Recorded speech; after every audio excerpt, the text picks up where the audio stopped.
buenas tardes a todos, muy bienvenidos señores conferencistas y asistentes. Veo ahí algunos, principalmente estudiantes, y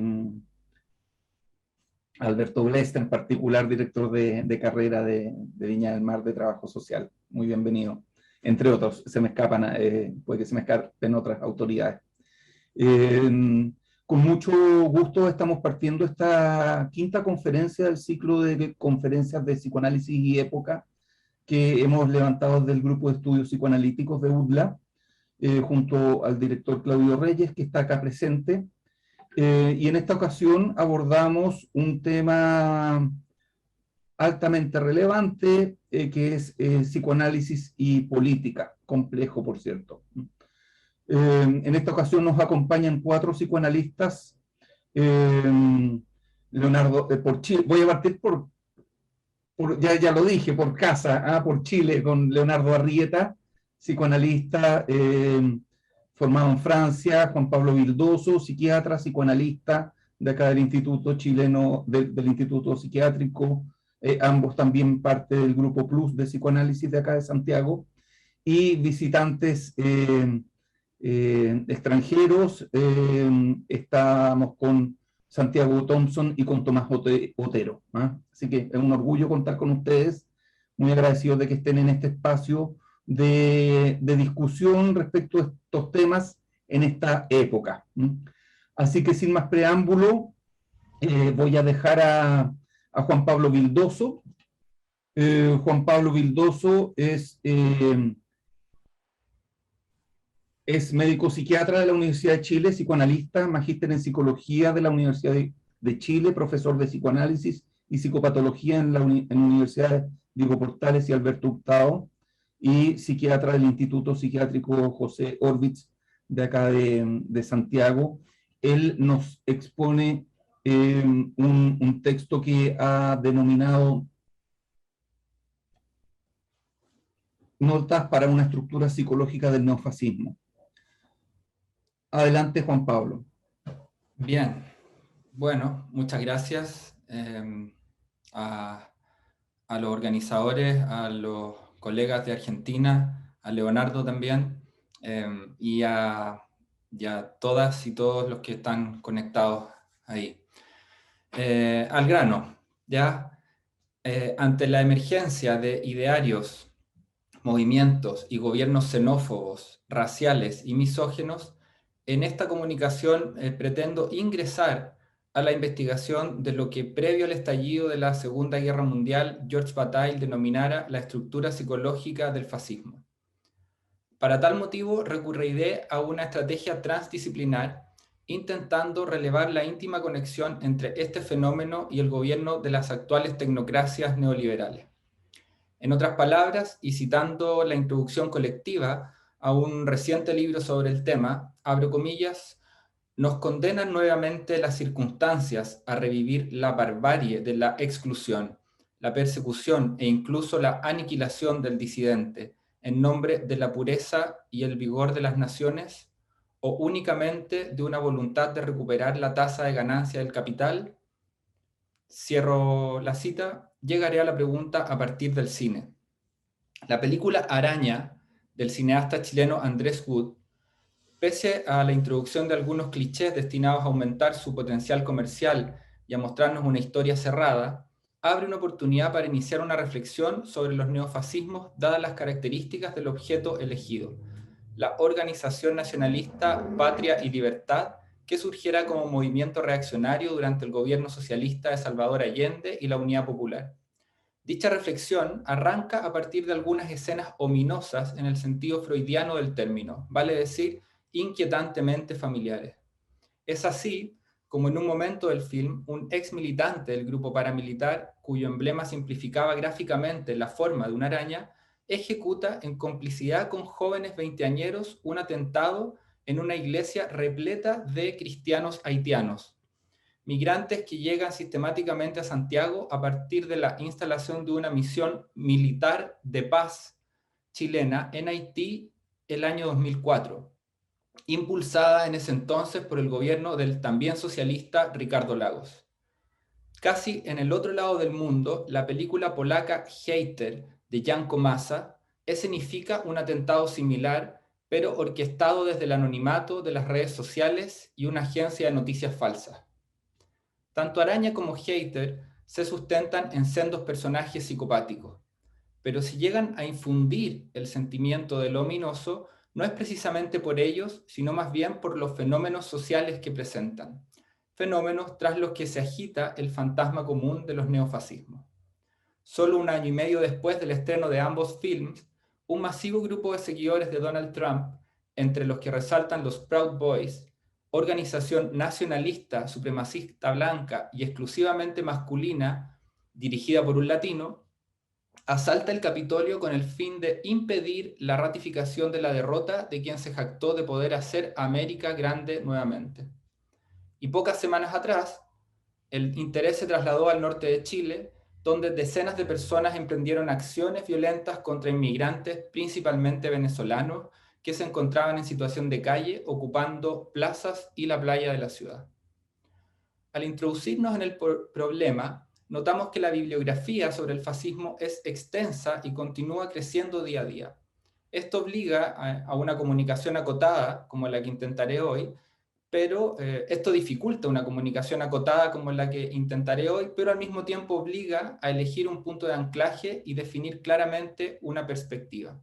Es por esto que tomo como ancla el clásico texto de Bataille, La estructura psicológica del fascismo. No tanto para realizar una disección de aquel texto, una lectura erudita, sino más bien a modo de inspiración o soporte básico para la pregunta que guiará esta comunicación. ¿Podemos hablar de algo así como una estructura psicológica del neofascismo? En primer lugar, tendríamos que tomar posición en el debate acerca del término, ya que contrariamente a la intuición, la cuestión está lejos de estar zanjada en los círculos de especialistas. Emilio Gentile, un italiano que es uno de los que más ha estudiado sobre el fascismo, desde un sesgo marcadamente historicista, considera un error el hablar de neofascismos o de fascismo eterno, defendiendo la especificidad del término para aquel movimiento de masas en el que predominaban jóvenes de clases medias, organizados en un partido único de tipo milicia, altamente jerarquizado desde la figura del jefe, que buscó el poder mediante el terror, la colonización del Parlamento y la alianza con los grupos dirigentes, que basó su cultura en un misticismo trágico y en la concepción de la vida como voluntad de poder, que se definió como antiideológico y pragmático, antiliberal, antidemocrático, antimarxista y anticapitalista, sosteniendo el proyecto de crear un superhombre, veloz, fuerte, atrevido, que creó un Estado totalitario bajo la noción de comunidad étnica y moral, persiguiendo la diferencia y favoreciendo la subordinación disciplinaria total del ciudadano al Estado, utilizando un aparato policial para dichos fines, y que finalmente suprimió la organización sindical, pero no la propiedad privada ni la división de clases, con la finalidad de buscar potencia, grandeza y expansión de la nación. Hacer de Chile un gran país, reza el eslogan de campaña del candidato del Partido Republicano y Frente Social Cristiano, José Antonio Kast. No obstante, y siguiendo la indicación de Gentile, podemos captar que las derechas autoritarias y racistas actuales se insertan perversamente en sistemas democráticos y buscan de una u otra forma una legitimación electoral, combinando en su discurso alusiones a la democracia, los derechos humanos y la libertad, con sentencias xenófobas, misógenas y transfóbicas sobre un fondo cristiano, instrumental o apodíctico, según el lugar de implantación y desarrollo. Por otra parte, ya en 1974, Roberto Mata, a propósito del golpe de Estado en Chile, llamaba a concebir al fascismo como una conjugación con presente, pasado y futuro. En la misma línea, Humberto Eco plantea la tesis de un fascismo eterno, tan débil en la teoría como flexible y camaleónico en el terreno práctico, ilustrándolo con varios ejemplos, entre ellos el paso del ateísmo a la simpatía con la Iglesia que diera Mussolini. Y es justamente esa flexibilidad la que lo mueve a identificar los rasgos centrales de un urfascismo: culto a la tradición que bloquea el avance del saber, rechazo a la modernidad ilustrada, culto a la acción por la acción y rechazo del pensamiento crítico, del desacuerdo y la diferencia, emergencia a partir de la frustración individual o social, de la xenofobia y el racismo como puntales de la identidad nacional, envidia y humillación por la riqueza del enemigo, la exaltación de una guerra permanente, el heroísmo y el culto a la muerte, elitismo popular o de masa, machismo como desdoblamiento doméstico de la guerra, y finalmente un populismo cualitativo actualmente basado en la televisión o en las redes sociales que desprecia la democracia parlamentaria. Muchas autoras y autores han reconocido en las derechas conservadoras de diferentes partes del mundo rasgos del fascismo italiano, y podríamos decir que la mayoría se inclinaría por la apuesta de formas neofascistas próximas al urfascismo de Eco. Esto implica dejar de concebir el fascismo como una pura categoría histórica, lo cual no significa caer en una ahistoriología, como denuncia Gentile, sino más bien asumir que corresponde a un fenómeno complejo de aristas históricas, psicológicas y antropológicas que conviene abordar desde un vértice transdisciplinar para poder justamente captar su camaleónica complejidad, así como sus elementos nucleares. Es desde este vértice que las dictaduras latinoamericanas de los 70 y 80, los gobiernos de Orbán en Hungría, Bolsonaro y Trump en América, y movimientos como Vox en España, el Frente Nacional de los Le Pen en Francia y el Partido Republicano en Chile, por solo nombrar algunos, han sido descritos como neofascismos por diferentes críticos y analistas. Ahora bien, la mayoría de las autoras coinciden en señalar las semejanzas, pero al mismo tiempo marcar las diferencias con los fascismos de la primera mitad del siglo XX. Y es justamente en esta operación de contraste en la que podemos encontrar los primeros elementos que puedan apuntalar la idea de una estructura psicológica del neofascismo. Podemos señalar que una diferencia estructural, que a la vez establece una cierta continuidad con las formas de poder y control fascistas, es decir, hay una paradoja ahí, radica en las condiciones económicas y políticas del presente. Un nuevo orden mundial, un imperio en el que el centro está en todas y en ninguna parte, flujos hiperdinámicos de capital acompañados de movimientos migratorios a una escala nunca antes vista, sustitución de la antigua burguesía por complejas tecnocracias que parecieran otorgarle al mercado un estatuto autónomo y trascendente, fuera de toda regulación y limitación, una inédita penetrancia subjetal de la ontología empresarial y hasta del movimiento mismo de gaseosos capitales financieros que parecieran tocar el polo somático. Estas condiciones, largamente recorridas por la crítica, a medida que se consolidan y avanzan, evidencian su incompatibilidad radical con la democracia. He ahí el corazón de la diferencia y contigüidad. En otras palabras, abro comillas, la entronización del poder de los mercados está cada vez más reñida no solo con el gobierno popular de los destinos colectivos, sino con la posibilidad misma de dar cabida a sujetos políticamente autónomos y soberanos. Cierro comillas. A medida que avanza la razón neoliberal, el capital que fluye libremente tiende al mismo tiempo a hiperconcentrarse en cada vez menos manos acumuladoras. La privatización de los derechos sociales básicos las progresivas reducciones de impuestos a los más ricos y desregulaciones financieras conduce a que amplias mayorías vean cada vez más lejos la posibilidad de vivir dignamente hasta el punto en que estalla la crisis, como el estallido de 2019. Es en este momento en el que el neoliberalismo se vuelve contra la democracia social, endosándole la culpabilidad de dicha crisis.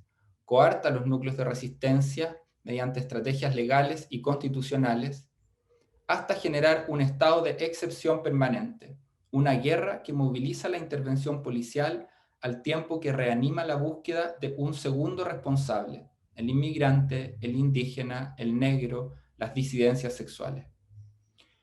Este argumento lleva a autores como Fassin, Dardot y Laval a encontrar en el tecnócrata Emmanuel Macron una imagen paradigmática del liberalismo autoritario o iliberal, piedra angular de los neofascismos, libertad para los mercados, cooptación de subjetividades.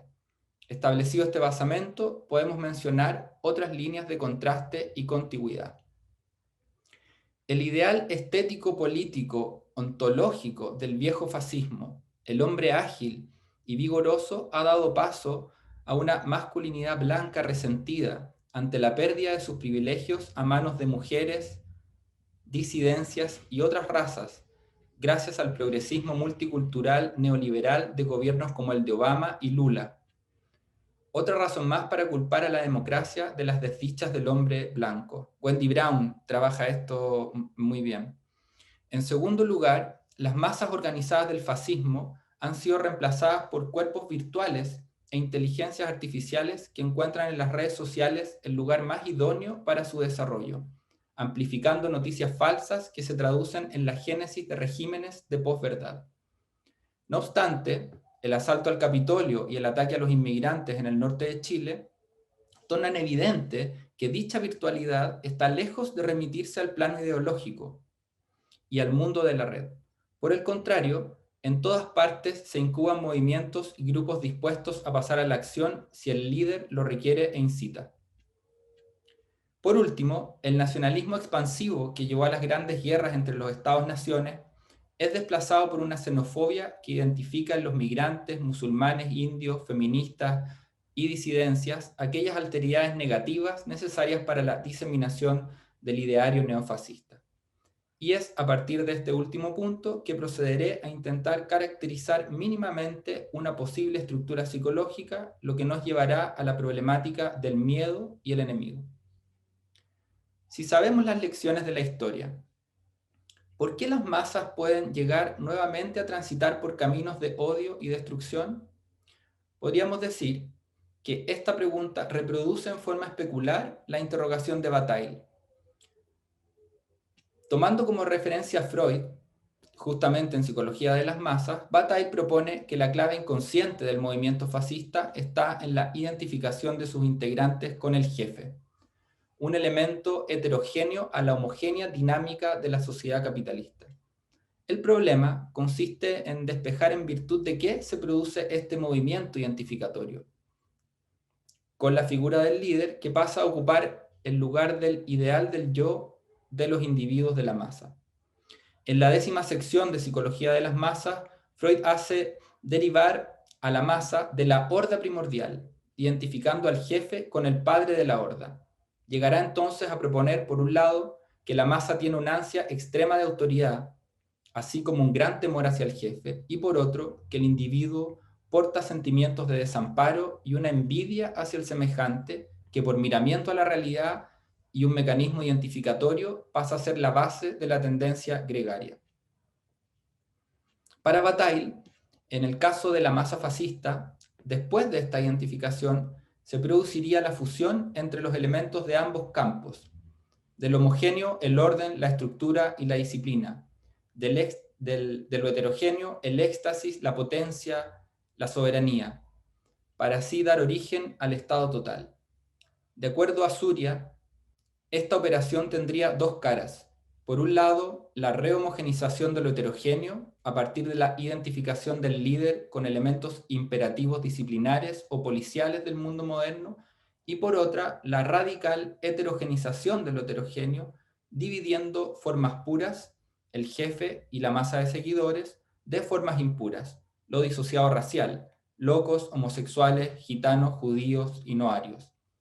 Ahora bien, tanto Freud como Bataille entregan similares coordenadas clave en tanto puntos de anudamiento de la identificación fascista: autoritarismo, miedo, desamparo y odio al otro.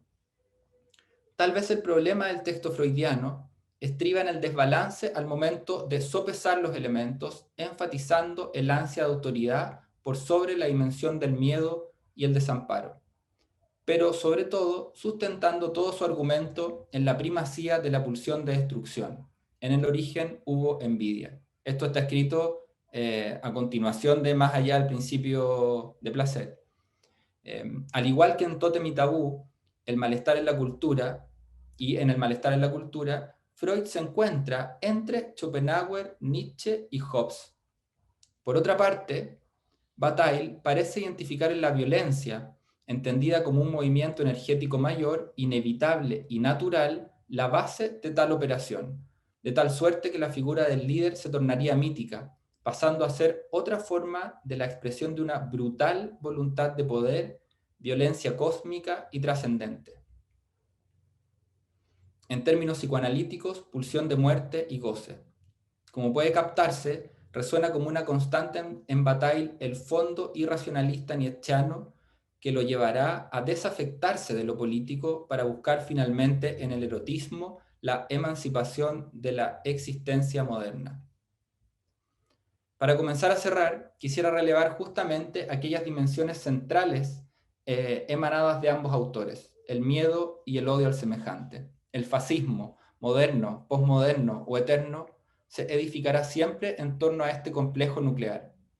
Esto también ayuda a comprender por qué nuestras modernas democracias liberales están permanentemente amenazadas por el fantasma del neofascismo o lo que podríamos llamar, siguiendo a Mark Crepon, la sedimentación de lo peor. El psicoanálisis y la filosofía nunca han dejado de relevar el desamparo y el desvalimiento humano, su fragilidad y fragmentación inicial y permanente, la angustia ante el derrumbe y la muerte, el terror sin nombre. Pues bien, es justamente esa angustia desplazada hacia múltiples miedos lo que le asegura al fascismo el poder de influir en la vida de los individuos. Mark Crepon realiza un detallado análisis de la cultura del miedo, un régimen político mediático orientado a la generación de la demanda de protección y seguridad. Basta con ver noche tras noche los noticieros para constatar la enorme proliferación de imágenes de miedo que nos mueven a replegarnos en la relativa seguridad de nuestros hogares, apagando el deseo o lo que Crepon denomina la invención idiomática de la singularidad. Ahora bien, para dicho autor, la cuestión central es identificar de qué miedo se trata, o en otras palabras, qué operación de jerarquización llevan a cabo tanto los estados como un determinado movimiento neofascista en términos de las posibles amenazas o inseguridades para los individuos. Como dije anteriormente, filosofía y psicoanálisis nos dan noticia de la irrevocable dimensión de la angustia de muerte. Abro comillas. Porque la posibilidad de que el ser en el mundo se vuelva imposible nos angustia, podemos tener miedo de todo lo que podría revelarse mortífero. Es por eso que toda explotación del miedo, todo juego con él en el campo que sea, se basa comúnmente en esa angustia. Cierro comillas. Así hemos llegado a un nivel más profundo de la conexión entre los neofascismos y las tecnocracias liberales. Estas últimas establecen que no es posible proteger a los individuos de los catastróficos efectos de la globalización capitalista, crisis mundiales, movimientos de capital, calentamiento global, elevación de los costos básicos de la vida, salud digna, etc. Pues bien, si no pueden contra eso, ¿qué justifica su existencia? De acuerdo a Bauman, es este impas político lo que mueve permanentemente a los estados liberales a inventar blancos de sustitución, es decir, problemas de los que sí puede hacerse cargo de forma eficiente y resolutiva. Combate a la delincuencia, al terrorismo, a la inmigración, etc. Ahora bien, si el miedo nos aísla como individuos e impide un devenir comunidad o un movimiento creativo de lo subjetal, se abre la vía para las regresiones identitarias y nacionalistas, para la búsqueda del jefe de la masa, del padre de la horda, para la rehomogenización y heterogenización simultáneas de lo heterogéneo, lengua, raza, patrimonio, religión, valores. En otras palabras, se abre el camino para el devenir neofascista de lo subjetal. Voy a compartir pantalla ahora para finalizar. Voy a levantar la mano cuando estemos en los 20 minutos. Ok. Quiero ver cómo lo hago para compartir pantalla. Ahí sí. Ahí sí. ¿Están viendo, no? Sí. Perfecto. Hagamos la guerrilla interior para parir un hombre nuevo es el título de un cuadro que Roberto Mata donara en 1972 para el edificio de la UNCTAD, construido en el gobierno de Allende, renombrado como Diego Portales por la dictadura y vuelto a nombrar como Centro Cultural Gabriela Mistral. La referencia final a esta obra permite apuntalar doblemente la idea de un devenir neofascista de lo subjetal. Por tal, entiende un movimiento al que todos estamos expuestos y expuestas. ¿Acaso el mismo movimiento en el desplazamiento del nombre de aquel edificio lo ilustra? De ser la sede de una conferencia de las Naciones Unidas sobre el comercio y el desarrollo, realizada en el primer país que optó democráticamente por un gobierno socialista, pasa a llamarse Diego Portales, significante clave del orden, la disciplina y el autoritarismo oligárquico que está a la base de la Constitución misma de la República de Chile, y finalmente Gabriela Mistral, quien en palabras del filósofo Patricio Marchán desarrolló un proyecto poético destinado a reemplazar el falogocentrismo occidental por un proyecto matrístico, colectivo y colaborativo.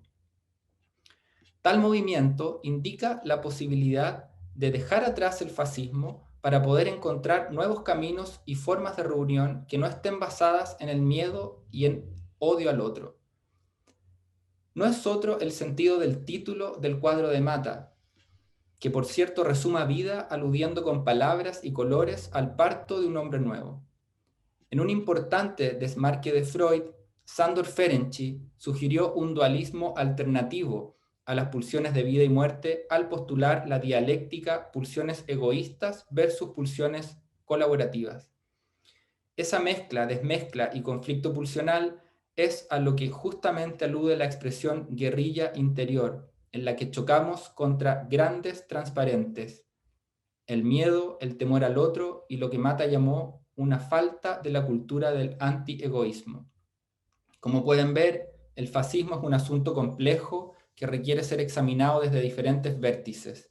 Esto es lo que he intentado hacer siguiendo la directriz del pintor. Abro comillas. Sería preciso tratar de representarse lo que pasa valiéndose de una imaginación no a lo Newton, sino a lo Einstein, no con cuerpos sólidos que trazan órbitas perfectamente regulares, sino curvas de luz, rayos que no van rectos, sino que se trazan en función de los campos que atraviesan, entre el punto de emisión y el punto de recepción. Se precisaría una exactitud mucho mayor. Una definición ya hecha en términos de lucha de clases es demasiado fácil. Cierro la cita y con esto termino. Muchas gracias. Gracias a ti, Juan Pablo.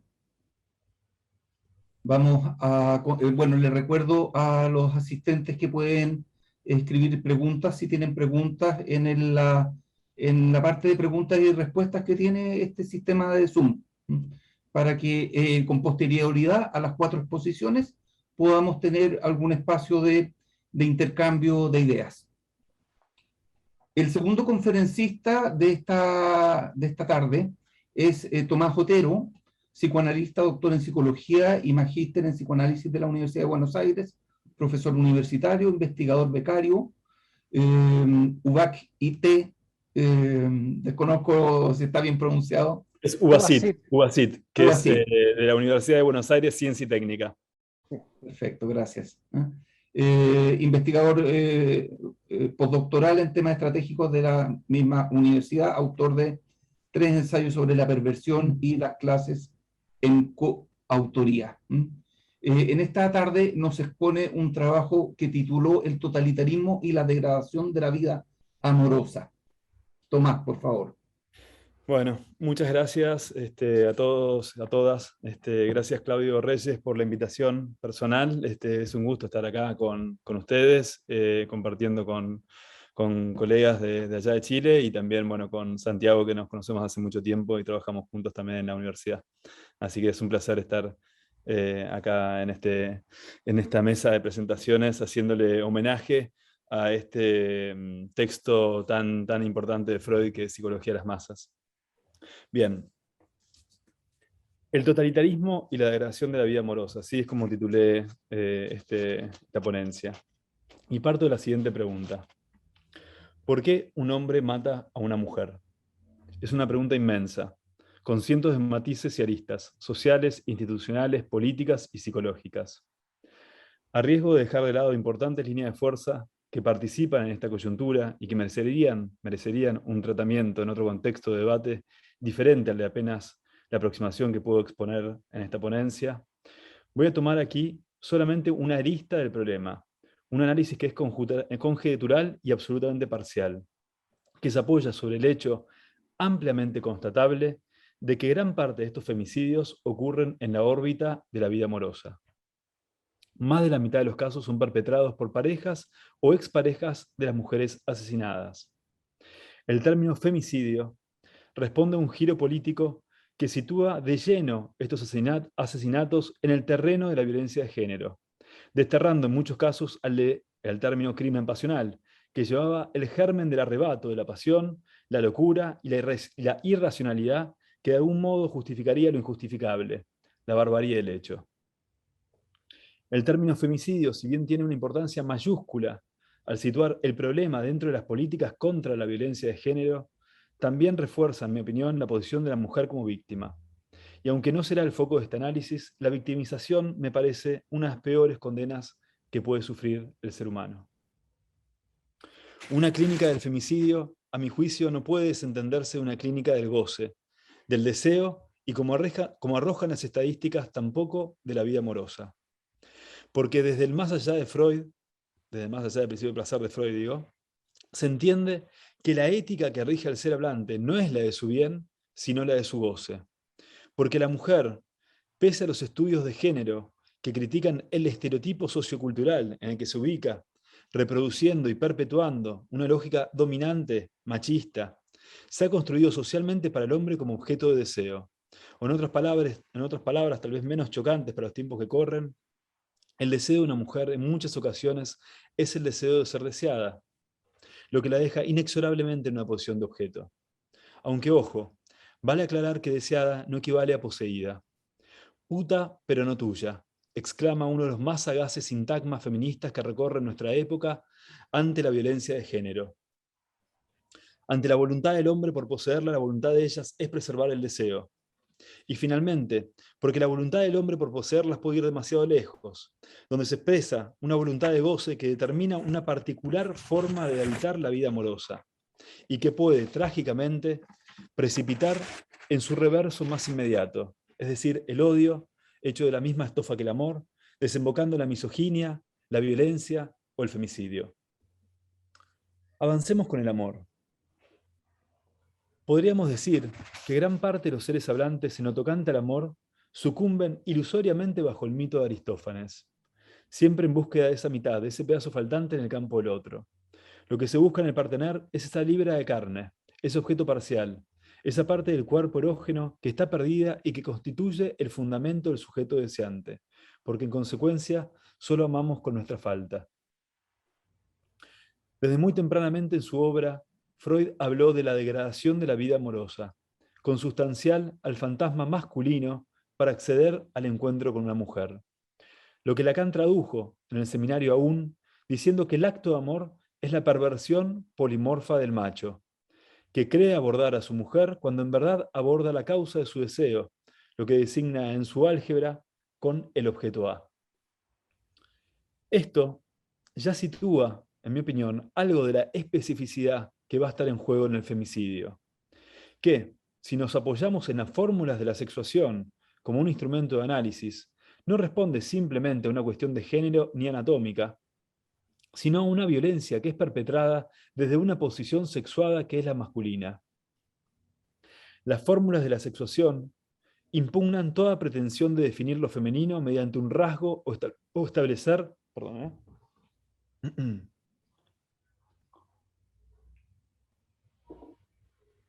Las fórmulas de la sexuación, les decía, impugnan toda pretensión de definir lo femenino mediante un rasgo o establecer relaciones binarias de contraposición entre el lado hombre y el lado mujer.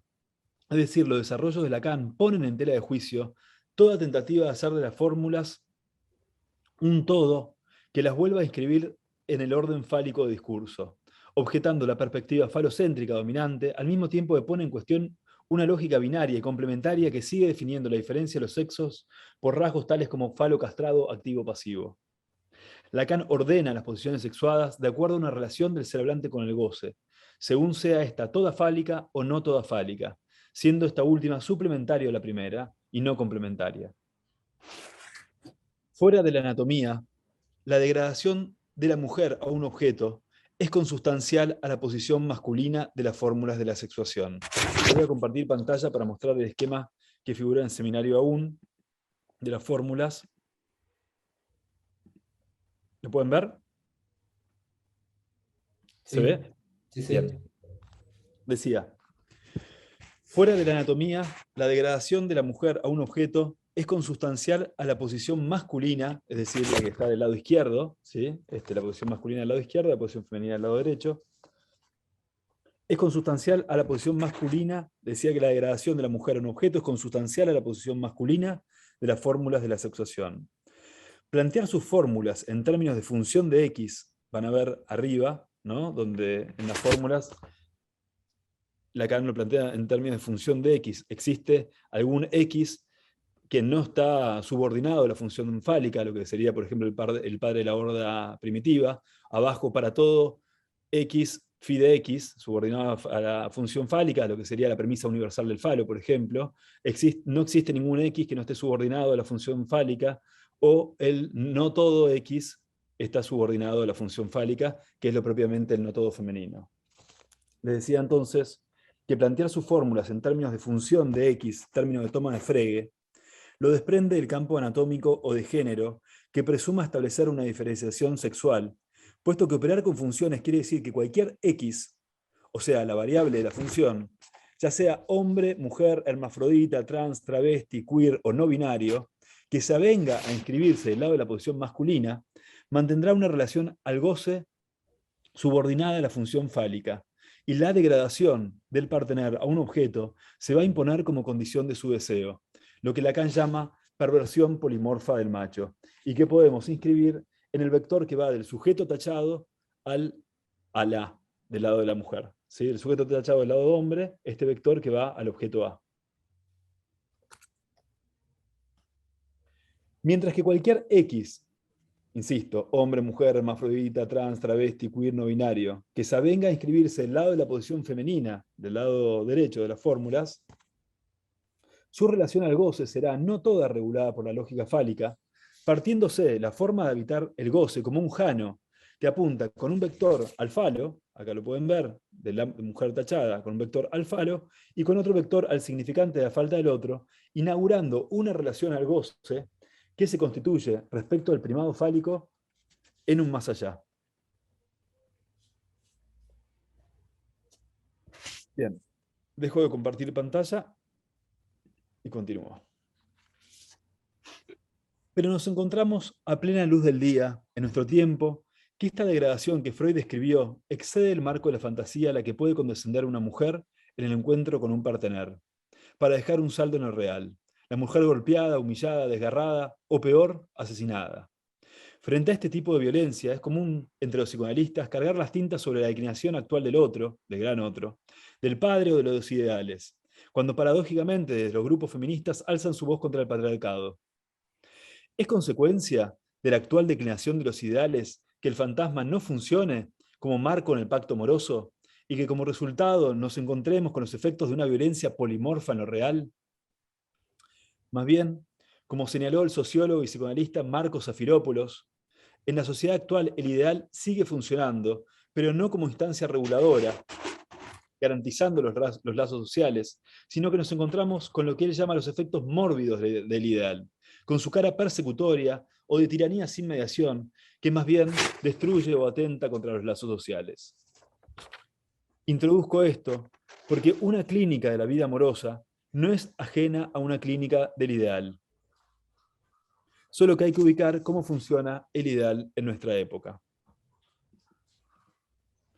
Freud le ha dedicado un agudo análisis a las relaciones entre el amor y el ideal, que tiene su corolario en el capítulo 8 de la psicología de las masas, que lleva por título Enamoramiento e hipnosis, donde además de situar el borde muy fino que hay entre estos dos fenómenos, arroja dos fórmulas que tienen en esta exégesis un valor crucial. Una de ellas dice: el objeto se ha devorado al yo. Una fórmula que es muy cercana a la de la melancolía. La sombra del objeto ha caído sobre el yo. ¿La recuerdan? Y luego dice, en ese mismo capítulo 8 de Psicología de las Masas, dice: en la ceguera del amor uno se convierte en criminal sin remordimientos, lo que parece presagiar el destino fatal de muchos amores. Ambas fórmulas dan cuenta de un gran otro, que ha devenido un gran otro absoluto. La acepción latina absolutus, como participio de absolvo, quiere decir es separar, desligar. Se trata entonces del objeto separado, donde el circuito libidinal se coagula en un único objeto. El objeto se ha puesto en el lugar del ideal del yo, concluye Freud. Sí, pero hay que pensarlo con las marcas de nuestra época: persecutorio, tiránico y sin mediación, lo que favorece el pasaje que comenté antes del amor al odio. Gran parte de estos femicidios que se dan en el campo amoroso responden a una forma de evitar el amor que hunde sus raíces en el imperativo categórico kantiano. Con todas las resonancias superyoicas que quieran darle, son figuras del amor puro, que solamente puede inscribirse en términos lacanianos de una posición masculina. Ya Juan Pablo hizo alguna referencia a la pureza, ¿no? En esos regímenes neofascistas. Digo que se puede inscribir solamente el deseo puro, el amor puro, se puede inscribir en términos kantianos de una posición masculina,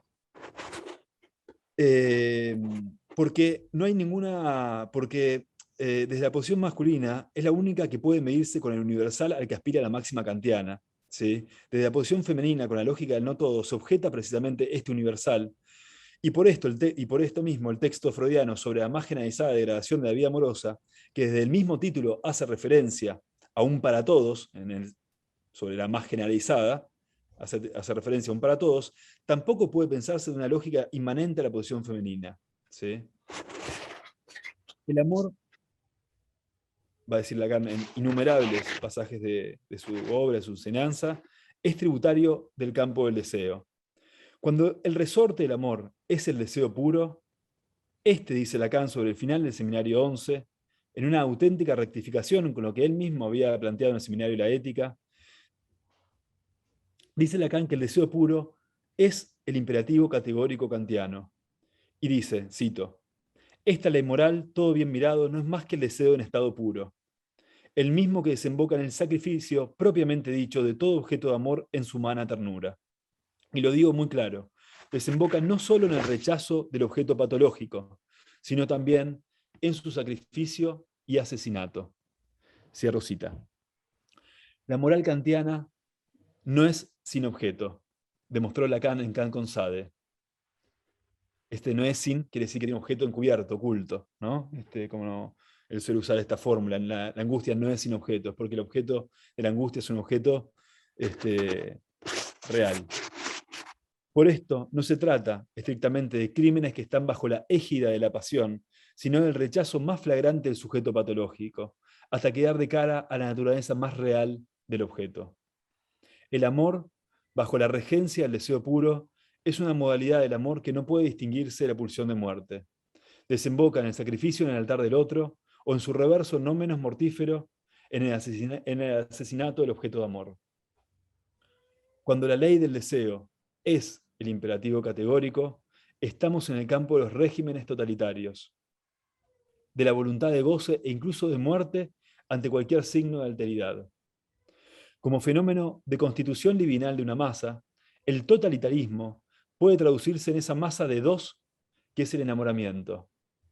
Se produce la persecución desenfrenada, incondicional y ciega de ese oscuro objeto del deseo que todo objeto de amor, al mismo tiempo que encarna, también encubre.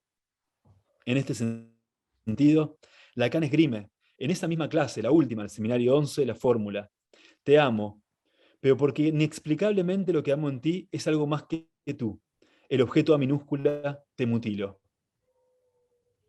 Esta fórmula, que tal vez hoy alcanza su forma más acabadamente siniestra en la mutilación real del partener, en aras de raptar ese ágalma que causa el deseo, que es una nada, un vacío que está en el seno de todo amor, que se busca en el otro cuando en lo real constituye el núcleo más íntimo y reconocible de nuestro ser, deja su saldo en lo real. El pasaje de la mujer como objeto del deseo, a la mujer como plus de gozar, a finalmente mujeres reducidas al objeto resto, desecho, muchas veces encontradas mutiladas, literalmente en bolsas de residuos o como basura al costado de alguna ruta. Ni un A menos. ¿Qué puede ofertar el psicoanálisis ante este panorama tan desolador? Lo que ofreció desde sus comienzos. El abordaje de lo singular que queda borrado bajo el par víctima-victimario y la impugnación de las posiciones y los discursos totalitarios que en ocasiones gobiernan la vida amorosa. A partir de las incidencias de la lógica del no todo que introduce el acto analítico. Por supuesto que el psicoanálisis no es, y nunca lo fue, una educación sentimental, pero a las perturbaciones de la vida amorosa le ofrece un tratamiento que es también por la vía del amor. Ese amor que Freud llamó transferencia, que es un amor inédito que viene a desengañar al sujeto de los espejismos del amor y que permite condescender lo más mortífero del goce a un deseo, y agrego yo, que no se apuro. Bueno, muchas gracias. Les cedo la palabra. Perdón. Muchísimas gracias a ti, Tomás. Reitero, pueden hacer preguntas en el apartado de preguntas y respuestas abajo de la pantalla Zoom. Vamos a continuar inmediatamente para aprovechar el tiempo. Continúa Leonardo Arrieta. Leonardo Arrieta es psicólogo clínico, psicoanalista del Espace Analytique de París, doctor en psicopatología fundamental y psicoanálisis de la Universidad de París 7, Francia, miembro del programa TEA de la Red de Salud UC Christus, miembro del Grupo Psicoanalítico Plus de Santiago de Chile, y el título de su planteamiento es Malestar en la cultura y decaimiento del nombre del padre. Adelante, León. Muchas gracias. Bueno, agradezco sinceramente la invitación al ciclo de conferencias de psicoanálisis y época, organizado por la UDLA. Agradezco en particular a Marcelo Fagalde, quien me contactó para participar en este evento, coorganizado junto a Claudio Reyes. Me parece una muy valiosa instancia de trabajo conjunto que nos permite desde el psicoanálisis pronunciarnos sobre el contexto sociopolítico que estamos viviendo. Personalmente abordaré mi conferencia haciendo referencia al malestar en la cultura desde el psicoanálisis, lo que es una manera de situar simplemente la relación entre el psicoanálisis y lo social, desde las bases planteadas por Freud hasta sus evoluciones y sus desarrollos contemporáneos, lo que me llevó a desarrollar un recorrido teórico que incluye menciones a las escuelas de Frankfurt y a Lacan, antes de formular ciertas preguntas en relación al decaimiento del nombre del padre en nuestra cultura. La reflexión política que instaura Freud en el psicoanálisis está de una u otra manera motivada por el desvelamiento de los mecanismos inconscientes de dominación y regulación. Mecanismos que, al ser estructurales, se manifiestan de manera individual y colectiva de modo transcultural, pero al mismo tiempo nos dan acceso a lecturas sobre aspectos coyunturales o históricos, brindándonos herramientas para un análisis de las lógicas discursivas imperantes. Y es que la teoría política que encontramos en Freud, Lacan y sus seguidores no solo busca dejar al descubierto la figura idealizada del líder, con el poder ordenador y apaciguador que surge para la masa desde dicho lugar, sino que da cuenta de cómo, más allá de cuestiones históricas, morales o educativas, propias a cada época, la infelicidad del hombre que vive en sociedad debe ser analizada en función de las vicisitudes de la pulsión de muerte y su articulación a la pulsión de vida, y de cómo éstas se manifiestan en el lenguaje, donde el devenir de estas pulsiones agresivas en la figura del superyo, según la lectura freudiana, será el cimiento de inconformismos sobre la organización social y el manejo político de los pueblos. Como han de saber, a partir de Tótem y Tabú, con el mito del asesinato del jefe de la horda primitiva, Freud reordena las causas del malestar. Desde dicho análisis podemos comprender que son las pulsiones agresivas dirigidas hacia la figura del tirano padre que llevan al parricidio, las que estarían a la base del sentimiento de culpa. Sentimiento de culpa a partir de lo cual surge la conciencia moral y el superyo. Se entremezclan entonces en un conflicto basal la angustia frente a la autoridad externa que limita mi satisfacción pulsional y la necesidad de su reconocimiento y de su amor. Así, el esfuerzo hacia la satisfacción pulsional encuentra su camino natural en la inclinación a agredir a quien se interponga, haciendo surgir el deseo de muerte hacia el progenitor.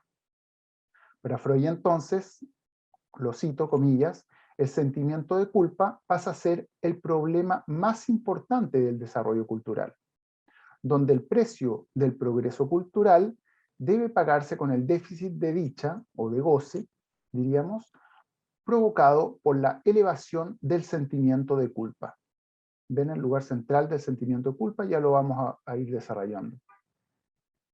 Como pueden apreciar, se trata entonces acá, más allá de las contingencias históricas, de un malestar estructural, ya que Freud revela, por un lado, el insalvable antagonismo que existiría entre los requerimientos de la cultura y las demandas pulsionales de la vida psíquica de cada sujeto, y da cuenta, por otro lado, de cómo la manera de resolver dicho conflicto hace surgir pulsiones de muerte que traerán consigo los sentimientos de culpa necesarios al orden social.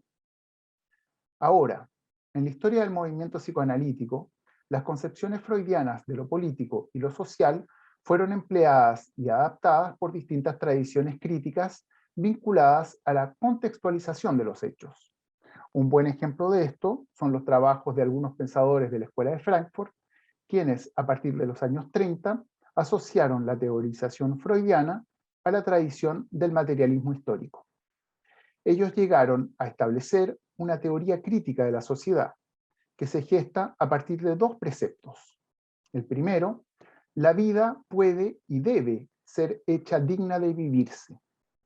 El segundo, en una sociedad dada, existen posibilidades para el mejoramiento de la vida, con formas y medios para realizar estas posibilidades.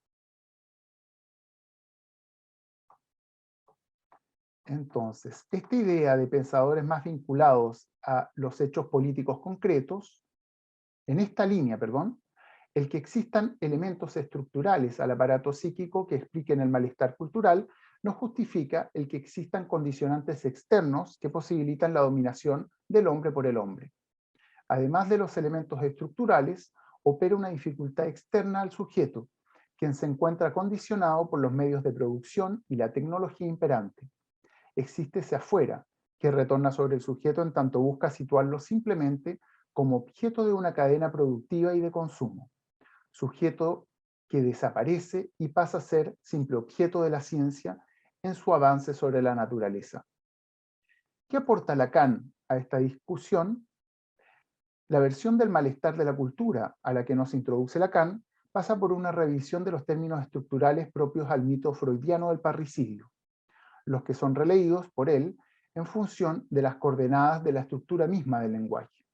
La incapacidad de goce como reencuentro del objeto perdido, así como la culpa que el sujeto se atribuye a sí mismo como causante de la desaparición del padre, y que lo conmina a la reparación permanente y fallida de la deuda contraída por el crimen, es atribuible en Lacan a la violencia que la estructura simbólica que el lenguaje mismo ejerce sobre lo real, produciendo un resto expulsado de su campo que retornará permanentemente para recordarle su incapacidad de incorporarlo. La ausencia de satisfacción total de la pulsión sexual, que denota el objeto a jamás perdido, causante del malestar cultural, es así en Lacan remitida al campo propio a lo humano, a la constitución del hombre como efecto del lenguaje. Nos resulta también de alta relevancia el análisis que Lacan hace sobre los 4 discursos hacia fines de los años 60, 4 discursos a partir de los cuales se establecen los lazos sociales en nuestra sociedad. Como no tengo tiempo de hacer un desglose de ellos, solamente les haré notar que el discurso universitario, que integra claramente a la ciencia en su progresión, se encuentra para Lacan al servicio del discurso del amo. Lacan es muy crítico en relación a dicha producción de saber y lo que en ello se gesta. Lo presenta en su seminario El reverso del psicoanálisis como la nueva tiranía del saber, pero también como discurso del amo pervertido. Un discurso que simplemente responde a la orden que se siga sabiendo cada vez más. Por otro lado, me parece relevante el resaltar la lectura del concepto de superyo freudiano que trae Lacan a comienzos de los años 70, que anticipa e integra el contexto contemporáneo al que asistimos, en el que nos desenvolvemos ahora en el siglo XXI. Ahí donde Freud hacía valer un superyo que situaba la génesis de la dimensión moral en la culpa, ampliando su carácter de mandamiento tiránico, Lacan se vuelca con su época hacia la exigencia de goce, siendo el goce mismo, como necesidad de satisfacción pulsional, quien irrumpe en la voz del superyo como imperativo. Goza es la orden superyoica, lo que el gran otro desearía de mí, y a lo que estoy compelido. Dicho imperativo a gozar a toda costa se desprende en Lacan del análisis del discurso capitalista que él desarrolla, pronunciándose sobre las incidencias subjetivas del discurso del capitalismo imperante que incluían la exclusión de la castración y de las cosas del amor. De ahí en adelante, es a partir de dicho funcionamiento discursivo que surge la reivindicación de un derecho al goce sin rastro de culpa neurótica y un cierre del inconsciente impermeable a los efectos de la palabra. Al inicio de estas conferencias, Pierre-Christophe Catherine planteaba que el lazo social que produce el sistema neoliberal resulta ser sadiano, con relaciones utilitarias y tendencias al disfrute sin trabas, donde se objetiva a las personas y se las combina a perseguir la propia felicidad a costa de cierto odio en el lazo social.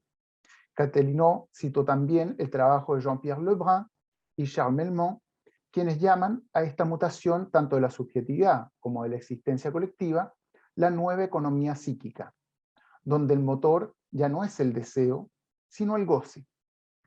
Cito un extracto del Hombre sin gravedad, comillas, el hombre de principios del siglo XXI no tiene brújula, se encuentra sin lastre, libre de represión, menos ciudadano que consumidor, es un hombre sin gravedad, producto de una sociedad liberal, hoy triunfante, y que parece no tener más opción que disfrutar sin límite. Desde el psicoanálisis, la fundación de un pacto no puede dejar de lado la ineludible herida de la falta en lo simbólico. Sin embargo, las coordenadas actuales no parecen dar cabida al pacto de renuncia, condición de ingreso a la cultura. Nos encontramos hoy entonces expuestos a una tendencia que no permitiría el desarrollo del lazo social. En muchos casos parece no ser pensable de otro modo.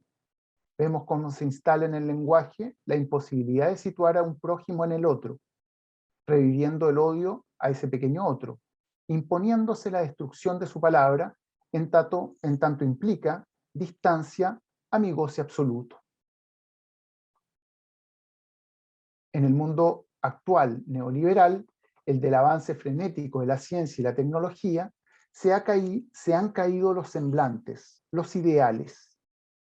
¿Qué queda cuando nada de aquello que hacía creer, esperar, o era soporte de ideales, de identificaciones, día a día se va derrumbando? En psicoanálisis hay una expresión que apunta a esto, la inconsistencia del gran otro, haciendo referencia a una caída de los ideales en los que se sostiene la organización social, que conlleva una suerte de desconfianza basal hacia el gran otro de la ley, con sujetos desilusionados que no se sienten involucrados en el sostén que ha de tener el significante del nombre del Padre en el lenguaje. Enunciando esto, me importa no dejarnos caer tan fácilmente en la pretensión de una vuelta al orden, promovida por algunos psicoanalistas, y que Stefan Reich denuncia en su artículo algunas observaciones sobre las tesis de la declinación del padre y la cuestión de la ley en psicoanálisis. Reich subraya la importancia de las condiciones históricas y contingentes del encuentro de cada sujeto con el otro, advirtiéndonos sobre toda pretensión de elevar la ley a un rango trascendental, que encubriría bajo la piel de su rigurosidad una vuelta a la ley del patriarcado. Por otro lado, retoma el cómo el superyo freudiano integra tanto el lado pacificador de la ley como su reverso oscuro, mórbido y feroz.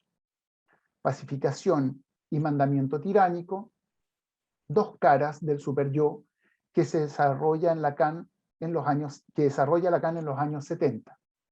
Así, en el seminario Le Non-du-Père, Lacan plantea que la degeneración de la función del nombre del padre va acompañada de la restauración de un férreo orden social, la vuelta del garrote. Volviendo a Reich, Reich termina su artículo refiriendo los devastadores efectos que pueden surgir del reforzamiento de la ley, tempranamente intuidos por Freud, efectos mórbidos de la ley en referencia a los diversos destinos que puede tener la culpa. La culpa que hasta ahora no ha dejado de ser nuestra brújula en el trayecto del malestar cultural. Ahora, la exigencia contemporánea al goce a la que hemos aludido, que pareciera distanciarse de una simple voluntad de goce neurótica, de algún modo nos hace pensar nuevamente en ese padre tiránico de la horda, quien no se limita en su goce, apareciendo como acaparador de todos los bienes de todas las mujeres, sin culpa. El dueño de la isla, el dueño del oasis, pero esta vez su figura reaparece esparcida en la población bajo la forma de una suerte de contagio histérico, como exigencia impuesta por un imperativo social, desvirtuando la tendencia a la voluntad de goce, permitiendo el acceso grotesco y sin culpa al goce. ¿Nos llegaremos a dar cuenta que dicho llamado, que pretendería desconocer y suturar la falta constitutiva de lo humano, la incompletud de lo simbólico, no es más que un anzuelo perverso más? Me parece que hay que decirlo. Nos encontramos gobernados por perversos, gracias a que ellos saben más sobre nuestro deseo que nuestro propio inconsciente. Mientras sigan inscribiendo en el lugar del agujero de lo real un significante amo que se identifique con la verdad revelada, seguiremos teniendo dificultades con nuestro deseo. Mientras la ciencia siga produciendo la eliminación de ese agujero por medio de una formalización que pretende constituirse como una estructura simbólica completa, seguiremos peleando por un lugar subjetivable. ¿Irá esto de la mano de una renovada idealización de nuestros representantes? Asistimos nuevamente a una ficcionalización del líder en tanto que significante que completaría la batería y que daría lugar a una supuesta armonía. Bueno, me parece que existen múltiples paradojas en torno a la institucionalización y a la representatividad que nos muestran que el establecimiento del líder y de la ley, como instancias indispensables para el lazo social, ya no parecen tan inocentes en sus efectos. La caída de las instituciones, la falta de representatividad de las mismas en Chile de hoy, se hacen evidentes. Y pareciera que un nuevo intento por instaurar el significante paterno que garantizaría el funcionamiento de una ley sin fallas, ya suena a cuento de hadas para una parte importante de la población. Y es que el lugar del padre muerto, lugar vacío a partir del cual se sostiene el ideal de una ley justa, ya pocos parecen sostenerlo.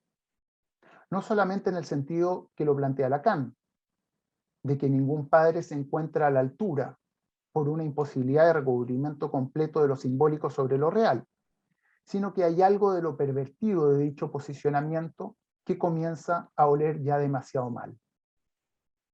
No es casual que el discurso capitalista promueva la falta del objeto y no la falta en ser, encontrando y promoviendo astutamente los objetos hoy necesarios para la vida cotidiana. No es casual que intente también recuperar el lugar de la ley, de ocupar el lugar vacío y de excepción del padre muerto. Es sin duda más apaciguador para el hombre sin gravedad encontrar ahí una imagen que el despertar hacia el vaciado de dicho puesto. Daniel Herber, en Psicoanálisis en el malestar en la cultura, escribe, comillas, hacer la experiencia de la falta del gran otro, de la falta de respuesta última, equivale a forjar un destino, porque esa falta destina al sujeto a la producción de un acto. A falta de otro en quien justificarse, es acto de ruptura y creación, acto del cual solo el sujeto podrá responder. Sea como sea, la política ha vuelto a las calles y el proceso actual de elaboración de una nueva constitución para Chile es un gran ejemplo de cómo estamos retomando con seriedad nuestro ser político. Estoy convencido de que la emancipación del sujeto debe ser armada de responsabilidad política, pero me parece que esto debe ser interrogado a la luz de los efectos del modelo neoliberal sobre la subjetividad contemporánea. Muchas gracias. Gracias a ti, Leo.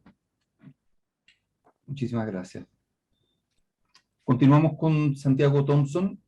Santiago es psicoanalista, doctor en psicología y magíster en psicoanálisis de la Universidad de Buenos Aires, profesor universitario, investigador de la UBASIT, autor de La sugestión analítica, construcción de un concepto freudiano, y El obsesivo y la mujer.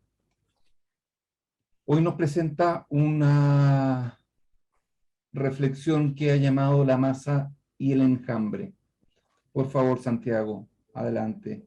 Buenas tardes, muchas gracias a Claudio y a los organizadores por la invitación. Un gusto estar acá con los colegas y escuchar distintas voces y distintas tonadas de conocidos y saber un poco qué pasa del otro lado y las inquietudes políticas, ya que esta mesa se titula Psicoanálisis y Política, que ustedes traen. No puedo hacer mi exposición sin estar atravesado por lo que han traído respecto de los totalitarismos, los femicidios, la declinación del nombre del padre. De alguna manera lo que ustedes van trayendo interroga y hace trabajar mi exposición, que parte de un opuesto, de una oposición entre un término que nos convoca, la masa freudiana, y un término que traigo de un autor bastante conocido, que está de moda en este momento, Byung-Chul Han, a saber, el enjambre, ¿no? Que opone Han a la masa. Oposición que es una cuestión en esta exposición poner a prueba, y que es hija de otra serie de oposiciones, ¿no? La oposición que propone Deleuze en su postdata a las sociedades de control, como la oposición entre las sociedades disciplinarias y sociedades de control, la oposición entre una era que podemos llamar analógica y una era que llamamos digital, la oposición planteada también en las exposiciones entre el viejo discurso del amo y el pseudo discurso capitalista, ¿no? Y que pone en cuestión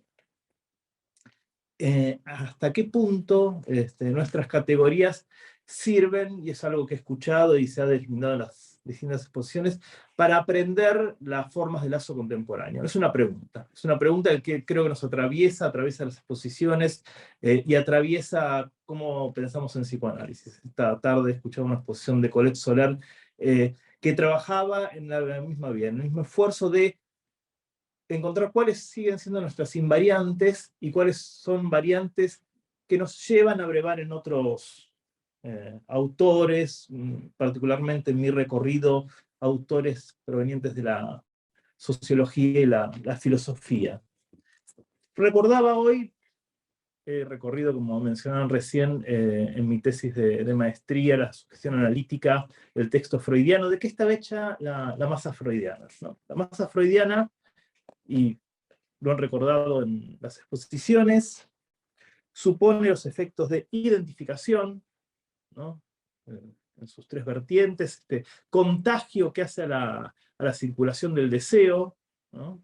Que me interesa destacar, los fenómenos de enamoramiento, los fenómenos de sugestión, justamente, la hipnosis, ¿no?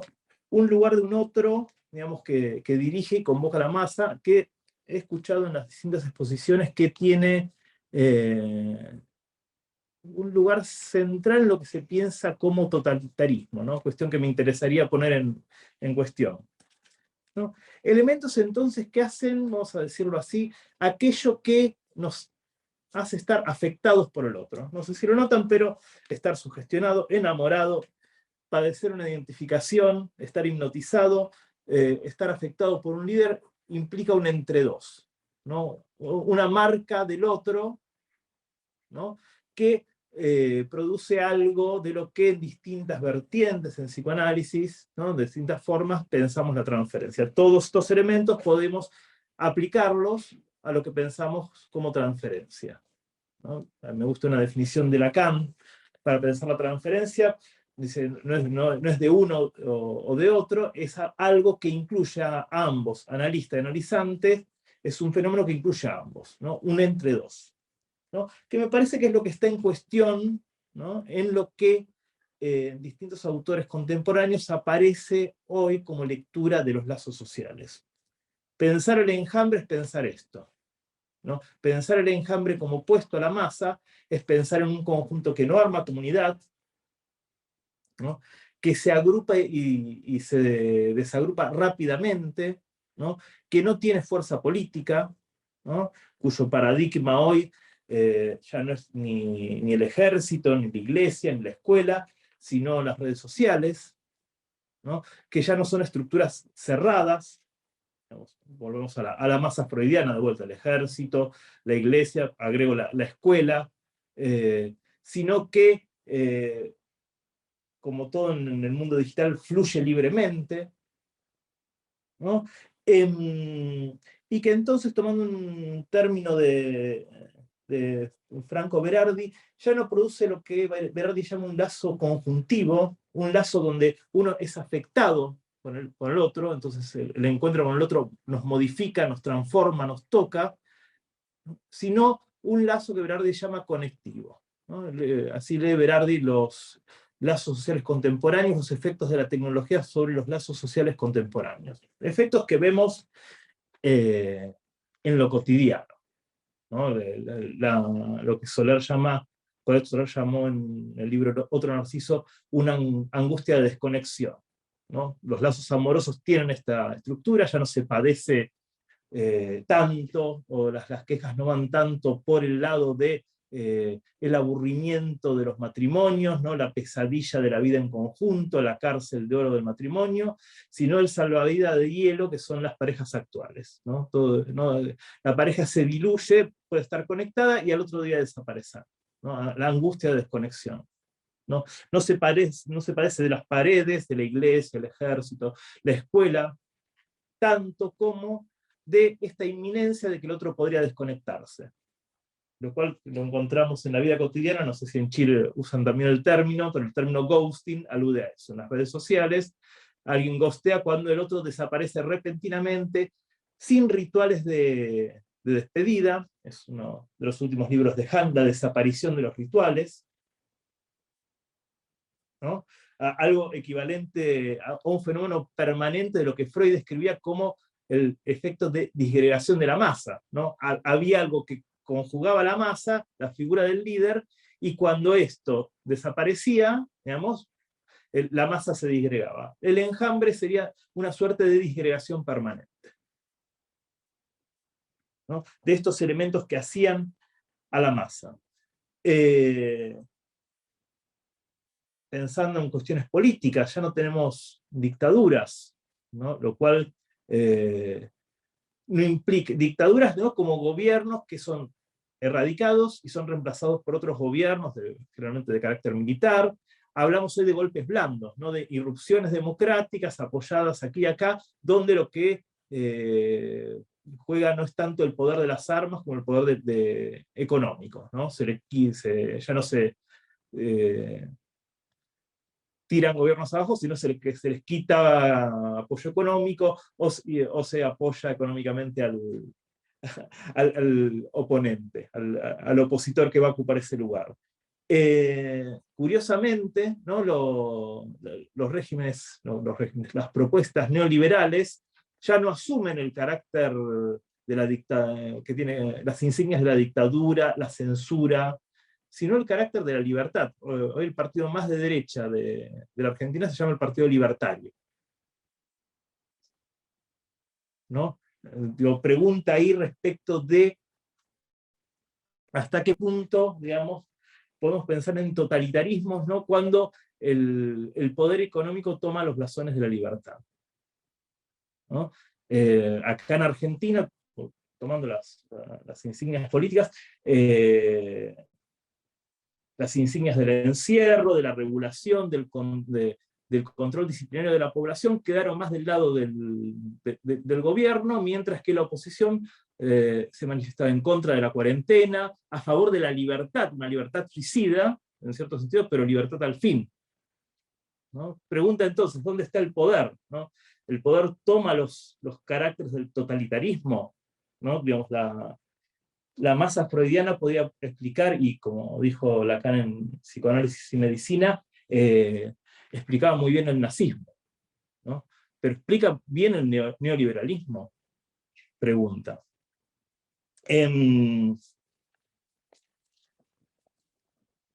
Cuestión que aparece, por ejemplo, hoy en, bueno, algo que podemos compartir porque ha sido bastante popular en todo el mundo, en la serie coreana El Juego del Calamar, ¿no? Esta serie pone a prueba una afirmación de Deleuze postdata sobre las sociedades de control, ¿no? El hombre ya no es el hombre encerrado, no se le obliga a estar encerrado, sino que es el hombre endeudado, ¿no? La coerción, digamos, que produce esta suerte de gladiadores romanos al servicio de la diversión de los hombres ricos, no tiene que ver con el encierro, no se los encierra, no se los esclaviza, sino que lo que esclaviza libremente, ¿no? Una libertad bajo coacción es la deuda, ¿no? Pueden irse cuando quieran, no hay paredes que funcionen como, vamos a decirlo así, insignias del poder, ¿no? Al contrario de las sociedades disciplinarias, sino que lo que funciona como poder es meramente el flujo de capitales, ¿no?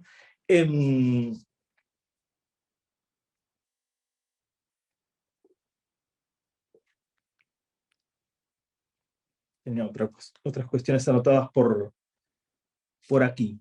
Entonces, el enjambre ya no implica un otro que regule, que comande, que esté en este lugar de la cabeza de la masa, digamos, para pensar, bueno, las cuestiones relativas a la declinación de los nombres del padre, ¿no? Sino que es un conjunto de pequeños otros que valen por su adición. Ya no tenemos, para pensar la cuestión de los significantes ideales que estuvieron en tensión en las exposiciones de Tomás y de Leonardo, ¿no? Hay ideales que regulen, no hay ideales que regulen. Es un ideal que, tomando textos de Hunt, ya no va por el lado de cierto relato, cierta fascinación, sino por el lado de la adición. De vuelta, el número como aquello que comanda, ¿no? Ya en las redes sociales no tenemos grandes líderes, sino que tenemos la acumulación también fluctuante, ¿no? Tan libre como la circulación de capitales, de cantidad de seguidores, ¿no?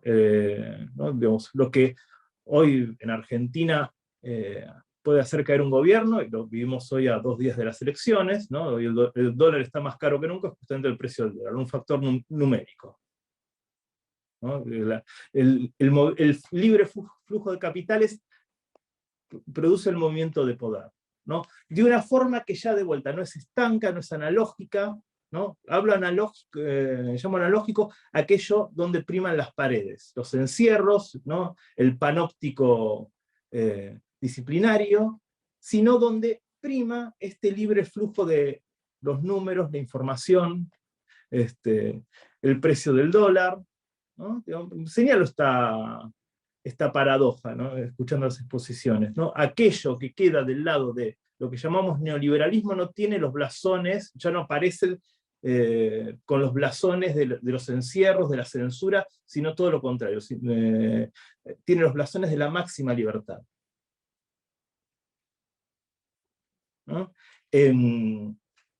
Incluso en esta serie El Juego de Calamar se ubica esto, hay una libertad para circular, hay reglas justas, hay igualdad entre todos, ¿no? Un todos que queda reducido a un carácter numerario, ¿no? Entonces vuelvo a la pregunta inicial, ¿qué queda, digamos, para pensar lo contemporáneo de esta masa freudiana, de aquello que regulaba, como regulan los discursos, el lazo, ¿no? Ya no se padece, digamos, la masa freudiana sirvió para explicar el nazismo, es decir, para explicar ciertas formas de dictadura, de sometimiento, y hoy estas formas de totalitarismos, de fascismos, de neofascismos, quedan más bien, y observo esto, es por ahí el punto conclusivo al que quiero llegar, del lado del libre flujo, ¿no? Lo que podemos llamar ya un capitalismo no analógico, disciplinario, sino un capitalismo digital, ¿no? Donde habría que preguntarse dónde está el poder, porque una de las cuestiones que se hace patente en estos momentos es que el poder quizás no está en los gobiernos, ¿no? Algo de lo que padeció Obama, que lo han nombrado por allí,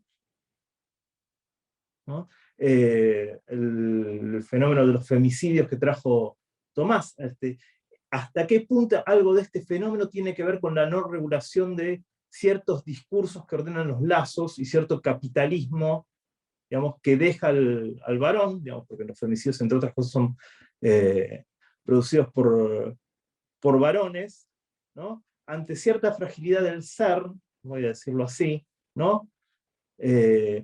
Por el cual siente que cuando pierde su objeto se pierde a sí mismo, ¿no? Digo, hay que leer algo ahí respecto del fenómeno de los femicidios, ligado a las formas de producción contemporáneas de la masculinidad de hoy, ¿no? Hoy donde, vamos a decir, el patriarcado está altamente cuestionado, el alto cuestionamiento del patriarcado, o sea, de una regulación de lazos donde algo estaba permitido, donde algo estaba prohibido, donde había una regulación quizás agobiante de los lazos, tenemos el máximo de violencia, el máximo de violencia traslucido como femicidios, ¿no? Mayor desregulación, mayor violencia. Lo traigo como pregunta, ¿no? Digamos, ¿no? La neurosis consiste en ubicar un otro al que podemos culpar por todos nuestros males, ¿no? Entonces, el líder de la masa nos sirve para eso, pero cuando este elemento desaparece y se transforma en un libre flujo de números, de capitales, de elementos, lo que aparece es cierto retorno como violencia. Bien, una de las cuestiones que quería exponer, y abro ya al espacio de preguntas y diálogo entre los colegas. Súper, Santiago, muchísimas gracias. Gracias a los 4 expositores, han sido reflexiones que llenan, que iluminan. No sé, Claudio, si quieres hacer algún comentario. Sí, mira, como le hemos hecho la vez anterior, voy a darles a todos alguna pregunta para que todos a su tiempo lo puedan reflexionar inmediatamente. En el caso de Juan Pablo recibimos una pregunta. Yo me quiero tomar brevemente del trabajo de Juan Pablo, que me pareció interesante, ¿no? Que esta noción del miedo al semejante, de la fragilidad, ¿no? Hasta un posible derrumbe, probablemente de los ideales, pero esta implantación de la cultura del miedo y la demanda de la protección y la seguridad, ¿no?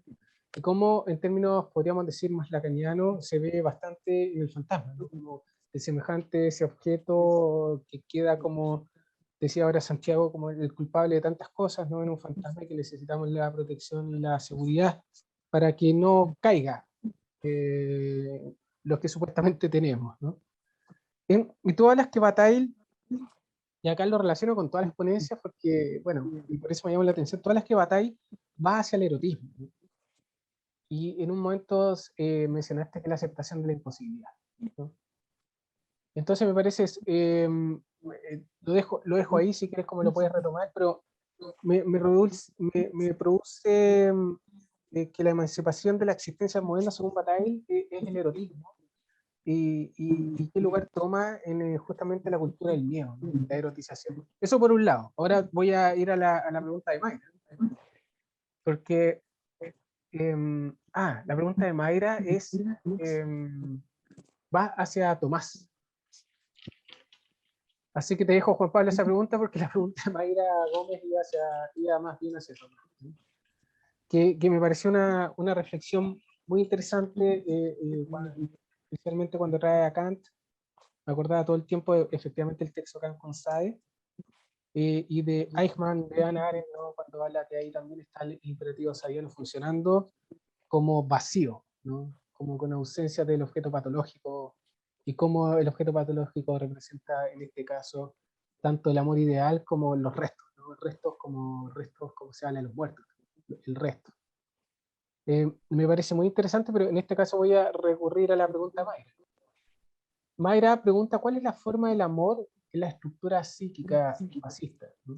Porque si vemos a los sujetos que, por ejemplo, hoy tienen estas posturas políticas, por ejemplo, los candidatos presidenciales en Chile, hablan de un patriotismo, de amor a la patria. ¿Cómo podríamos definir esta forma? ¿Qué es lo que tiene de base? Entonces me parece una pregunta muy interesante, porque efectivamente habla del amor, y cómo este amor que Freud trabaja mucho en la degradación de la vida amorosa, se ubica dentro del orden del patriotismo. Hoy día, al igual que ustedes en Argentina, hay un movimiento de ultraderecha que se está agarrando de eso, que parece que está tomando vuelo, ¿sí? Entonces te dejo esa pregunta, Tomás, ¿no? Que me parece muy interesante. Claudio, perdón, ¿la podés repetir? Así la sigo bien. Sí, Repetímela, por favor. ¿cuál es la forma del amor en la estructura psíquica fascista? Y te pone el ejemplo de que las posturas políticas de los candidatos presidenciales, de uno en particular, hablan del amor a la patria, ¿no? ¿Qué es lo que hay en la base de ese amor a la patria? Ahora Waldo Aguilar le realiza justamente en este momento una pregunta a Leonardo, así que me voy a tomar de eso, ¿ya? Él pregunta, el Dios, el Padre, en Chile pareciera que ha muerto. Estamos hablando justamente de lo que plantea un poco del Leonardo, ¿no? O en este caso lo reemplazamos por el Dios del dinero que permite que el placer se mantenga. Esa se la dejo un poco, también está enlazado con lo que trabajó Santiago, ¿no? Pero se lo voy a dejar a Leonardo a ver qué nos puede decir de eso.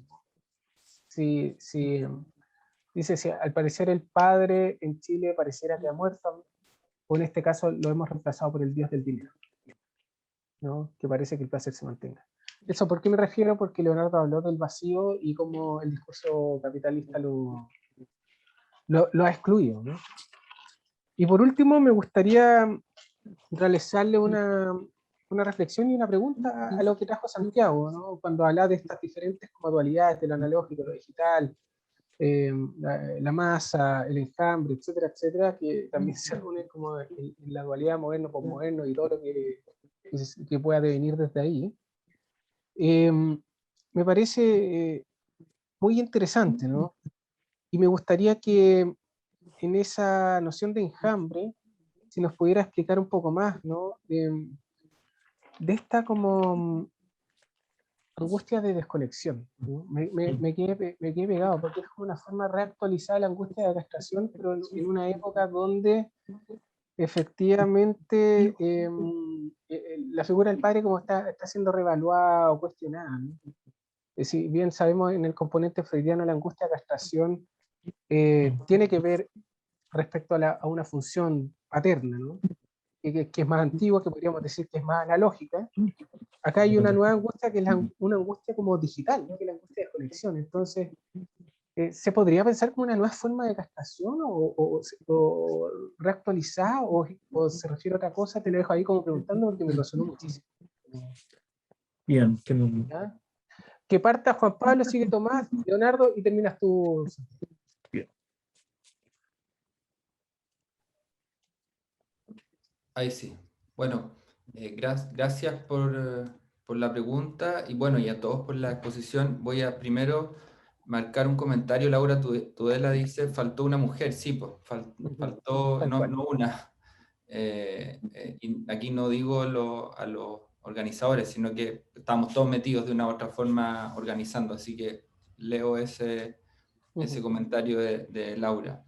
Y después, bueno, yo leí la pregunta y como habías puesto que iba para mí, yo iba a responder algo. Me refiero a la forma del amor en la estructura psíquica fascista o en el discurso fascista.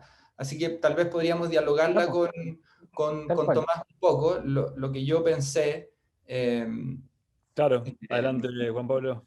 Sí, lo que yo pensé al respecto es, bueno, primero que uno estaría tentado de decir, bueno, en el fondo, vinculando íntimamente fascismo y capital, uno podría decir, bueno, esto es amor a las posesiones, a los bienes, al dinero, pero eso no es amor, ¿cierto? Eso es fetichismo. Eso lo sabemos por Marx, Freud, Lacan. Pero tú marcas bien en preguntar, bueno, ellos explicitan un amor a la patria, ¿cierto? Es un amor a la patria, es un amor a la familia también, un amor a la vida, son defensores de la vida, amor a los hijos. Entonces, ¿en qué consiste ese amor? Y yo podría decir, pensando rápidamente, eh, que es un amor que implica o que tiene por condición de posibilidad una exclusión radical del otro. Es decir, yo amo a mi patria, pero no al vecino. Amémonos nosotros en el fondo. Yo amo a mi familia, pero no al del barrio de al lado. O sea, para que exista ese amor, tiene que haber una exclusión radical de un otro, que puede tomar la forma de un migrante, un disidente sexual, una mujer, un progresista, etc. Entonces, después se me ocurre también pensar que es un amor que de una u otra forma está como anclada en una cierta visión teológica, una concepción teológica y moral tradicional cristiana de lo que es el amor. Y ahí yo recurro a un texto de Wendy Brown que es muy interesante, que se llama En las ruinas del neoliberalismo, donde ella hace una exégesis de los textos de Friedman, Hayek y los ordoliberales europeos, en el fondo, y para terminar ubicando que digamos, la moral tradicional es justamente lo que ordena, a modo de nombre del Padre, ¿cierto? O lo que sostiene la estructura social para así poder dar libertad a la circulación de capitales. Entonces, de una u otra forma, ese tipo de amor a la patria, a la familia, es un soporte para permitir la desregulación del mercado. Porque si no, tendríamos que ponernos a discutir sobre esa desregulación y a ingeniárnoslas con esa regulación, con esa desregulación, y eso se llama democracia. Eso va por otro lado, no por el lado del el discurso neoliberal. Y por último, se me ocurría también, tomando la ponencia de Tomás, que tal vez un amor puro. Es una cierta forma de amor puro. Ahora, sobre tu pregunta, Claudio, me cuesta pensar ahora si en términos de qué lugar toma el erotismo en la cultura del miedo. Lo primero que se me ocurre es que pasa a ser un refugio privado, en el fondo. Uno más de los refugios privados a los que podemos recurrir encerrados en nosotros mismos, separados como individuos del resto de la comunidad. Y ese es justamente el problema en Bataille, que termina proponiendo una solución que no es más que un encierro. Recordemos que Bataille pasó por el Colegio de Sociología, Acéfalo, Minotauro, en un momento era una sociedad que buscaba hasta un asesinato en el fondo, y finalmente dice no, reculo de esto, me encierro en el erotismo, solipsistamente. Eso, así a la rápida creo que es lo que puedo decir. Bueno, gracias Juan Pablo. Comparto gran parte de lo que dijiste en relación a la pregunta del amor y el patriotismo. Iba a ir un poco por ahí, digamos, me parecía que el amor a la patria es tal vez una de las formas también del amor narcisista, que es el intento a veces tiránico de hacer con el otro uno, ¿no? Y como dice Lacan, y acá también hago una referencia tal vez a Sade, ¿no? Que lo traía recién Claudio, que por más fuerte que abracemos al otro, incluso puede ser un partener, la patria o lo que fuera, por más fuerte que abracemos al otro, jamás vamos a hacer del otro uno, sino a lo sumo lo haremos pedazos, ¿no? Que digamos, a lo sumo lo fragmentaremos, ¿no? Y tendremos que hacer con esos restos. Pero me parece que se pone en tela de juicio la ilusión de hacer con el otro uno, y ese otro puede ser la patria, puede ser un partener, o puede ser un ideal, cualquiera, digamos, ¿no? Por un lado eso, y me parece que justamente está bueno, bueno, también lo que traía, lo que decía Juan Pablo, creo que es una forma del amor puro. Bueno, habría que ver hasta dónde, ¿no? Uno tiene ese amor a la patria, digamos, de un modo absoluto o no. Digamos, ¿no? Yo hice referencia al término absoluto. Absoluto quiere decir separado, como objeto único. Uno puede tener amor a la patria. El problema me parece que es cuando el circuito libinal se coagula o se condensa en un solo objeto. Llámese patria, llámese para un partener, o llámese un ideal, o llámese lo que ustedes quieran. Digamos, me parece que el problema es cuando se coagula ese circuito libinal en un solo objeto que se eleva, ¿no?, a ese carácter de ideal, pero con el ideal, como decía Marcos Zafiropoulos, con las marcas de la época, ¿no? Tiránico, persecutorio, etc. Entonces, yo creo que el problema no es tanto el amor a la patria, sino, digamos, el modo en que uno se relaciona a la patria de forma absoluta o no. Y pensaba también, ya que hablaba del narcisismo, el intento de hacer con el otro uno, de lo que Lacan llama el narcisismo de las causas perdidas, ¿no? Que es realmente cuando uno, por amor a la patria o por amor a un ideal, puede sacrificarse, como decía, en el altar del otro, ¿no?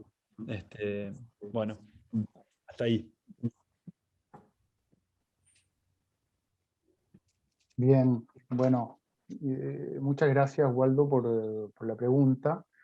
Esta cosa de si Dios, el Padre, parecieran que han muerto, bueno, como decaen las instituciones en Chile es una cosa como muy flagrante. En ese sentido, decaimiento también de la ley, del nombre del Padre, de la credibilidad que podrían mantenerse. Ahora, es que esa idea de que sería entonces el dios del dinero que se mantiene, interesante que surge ahí la noción de que el placer se mantenga, dice Waldo.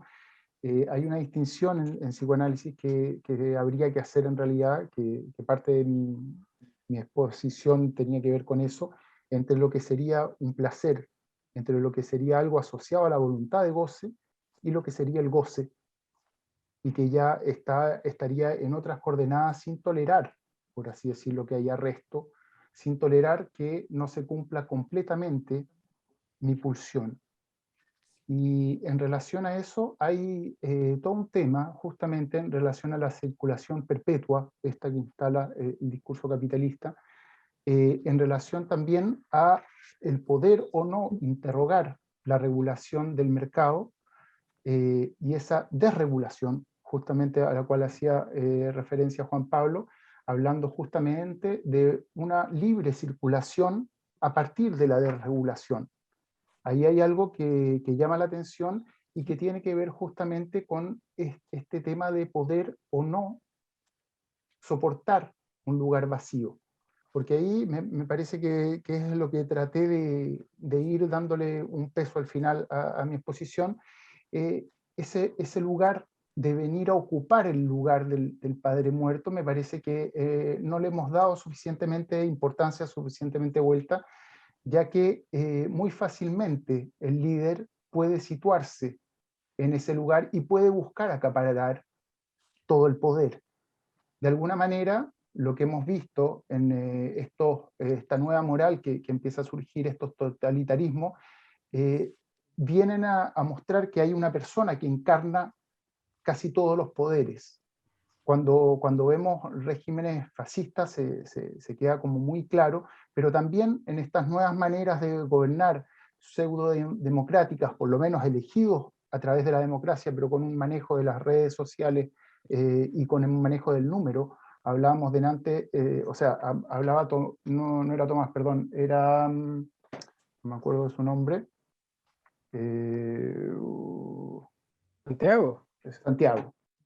Santiago, de este número que comanda y esta circulación, el libre flujo, de cómo allí hay algo que interrogar, cómo surge a partir de una suerte de legalidad donde nosotros depositamos ahí, por así decirlo, también un poder. En regímenes menos autoritarios el poder se va vaciando, va desapareciendo de las cúpulas, va apareciendo cada vez más en el pueblo, va apareciendo más en la posibilidad de asumir momentos políticos como somos los que estamos haciendo acá, como es lo que estamos haciendo acá. Así que, bueno, eso quizás decir, con cuidado a rellenar ese vacío que todo nos ha enseñado desde muy chicos a tener que encontrar el objeto rápidamente, así que no es tan fácil tampoco. Leonardo, antes de darle el paso a Santiago, hay una pregunta de Yori Aguirre. Cuando dice, bueno, más que gobernado por perversos, podríamos decir gobernados por una función perversa. De este modo, cuando citas a Reich sobre los peligros de una especie de retorno a la ley, más bien hablar de construir el lineamiento de lo más emancipatorio de una nueva ley. Por ejemplo, el proceso constituyente en Chile, que podría constituirse como sujeto de dicho camino a una nueva ley. Me parece que se refiere un poco a cuando tú deciste, bueno, hablaste un poco del artículo de Reich de una especie de retorno a la ley, tener cuidado ese retorno a la ley, que es muy en línea de lo que estás hablando ahora. El patriarcado es uno de dichos peligros, ¿no? Y cómo construir en línea una nueva ley más emancipatoria, ya que estamos en el proceso constituyente. Ahí yo creo que, a ver, la distancia que yo tomo en relación a lo que plantea Reich, que bueno que me lo pregunten, es que Reich hace de manera, me parece muy interesante, aporta también el tener cuidado en no caer en que se están cayendo los ideales, hay que levantarlos, y eso pasa por volver a situar una ley que nos devuelva un líder. Y que detrás de eso puede haber una serie de, no sé, pues, pensamientos reaccionarios, vuelta al garrote, esta idea de volver a tener a alguien que regule, que es generalmente lo que denunció Lacan en algún momento. Ahora, lo que me parece interesante también es que Reich, al desarrollar esta idea, concluye en la idea de que, bueno, hay que tener cuidado porque la culpa también irrumpe. Si yo me pongo muy rígido, de todas maneras van a haber personas que por estructura van a venir a confrontarse a este esquema para sentirse culpables, para sentirse responsables. Esta cosa de los que tanto fracasan cuando triunfan, como esta culpa que viene inconscientemente a gatillar ciertos actos para sentirme culpable, para encontrarme juzgado. Me parece muy interesante, pero el tema es que estamos frente a, bueno, si quieren funciones, sí, pero hay personas concretas también. Hay personas concretas que han asumido un cierto funcionamiento, pervirtiendo ciertos límites, por así decirlo, y haciendo funcionar el flujo de manera irracional, sin una crítica justamente a la desregulación que se puede producir por una voluntad de goce que ya se ha traducido en un goce absoluto, con una objetivación del otro. Entonces, a partir de eso, no hay reconocimiento alguno en ese otro como un prójimo.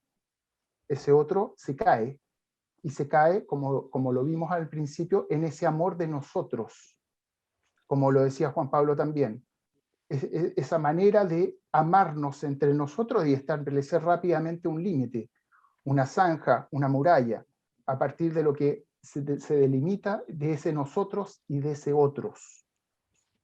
Bueno, eso quizás lo podría vincular a lo que se habló en relación a las identidades y la identificación, pero me parece que me extendería, no vale la pena. Muchas gracias. Bien, retomo la pregunta de Claudio respecto de, bueno, la angustia de desconexión y la castración.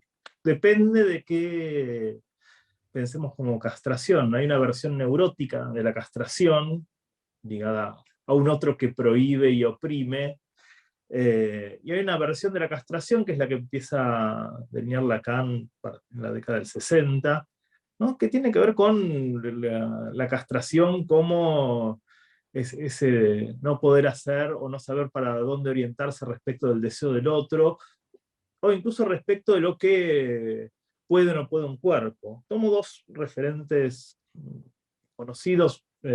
Tenemos la película The Wall, muy conocida, paradigma de una generación respecto de la rebeldía, de un otro que oprime, de una pared que aplasta, de una escuela que normaliza, etcétera, etcétera, etcétera, ¿no? Digamos, sociedades disciplinarias. Tenemos capítulo de Black Mirror, que creo que muchos han visto, si no, los remito ahí, Caída en picada, Nosedive, que da cuenta un poco de esta angustia de desconexión, ¿no? Que hoy podés estar en un lugar y mañana desaparecer. O sea, por la libre regulación de los otros, donde no hay un otro que oprima, no hay una escuela, un maestro que oprime y castiga, sino que hay un conjunto de otros que repentinamente, de alguna manera, te dejaron fuera del sistema, ¿no? Esa es la angustia de desconexión, ¿no? Digamos, este libre flujo hace que ya no tenemos no oprimen las pesadillas de los matrimonios prolongados. Recuerdo que la película Solos en la madrugada era un paradigma de una generación que hacía de la libertad de separarse un emblema, era un antes y un después, y eso era vivir, ¿no? Pero pasamos de esto a una libre circulación de lazos, ¿no? Donde es difícil anclar en un lazo en particular, ¿no? Donde lo subversivo incluso puede ser un lazo duradero, nada más subversivo ahí que un matrimonio, de alguna manera, ¿no? Digo esto, es otra forma de malestar donde, si lo ponemos en términos simples, no se padece tanto del aburrimiento como de la angustia, ¿no? El aburrimiento de no poder salir, de estar estancado, como la angustia de estar todo el tiempo con angustia señal respecto del próximo movimiento y para dónde van a ir las cosas, ¿no? Ya no se trabaja 10 años en un trabajo, sino que se padece la angustia de ser echado al día siguiente de un trabajo y no saber si vas a estar, etcétera, etcétera, etcétera, ¿no? Donde, para terminar, en los trabajos ya no tenemos esta regulación normalizante que es, bueno, uno cumple el horario y se queda, y si no, se va, ¿no? A lo picapiedras, sino que hay un libre flujo de estadísticas de producción, donde de repente, si las estadísticas de producción caen, digamos, el laburo desaparece, ¿no? Digamos, ¿no? Digo, a esto llamo esta nueva, no sé si esta nueva, pero angustia que prima de desconexión. No la pesadilla de lo otro, que es una falsa castración, no es una castración neurótica. La castración que le atribuimos al otro que nos oprime. Bien, esto. Muchas gracias, Santiago, por la respuesta, queda bien, bastante claro. Y bueno, Marcelo, yo creo que por temas de horario ya llevamos 2 horas, lo podemos dejar por acá, ¿no? Sí, yo creo, a menos que haya alguna inquietud de los expositores, yo iría cerrando efectivamente. Ha sido una tarde y una reflexión muy, muy rica e iluminadora, así que quedamos tremendamente agradecidos, ¿ah? Esperamos poder concretar una publicación con la sumatoria de los textos, como les comentábamos. Y nada más que agradecerles.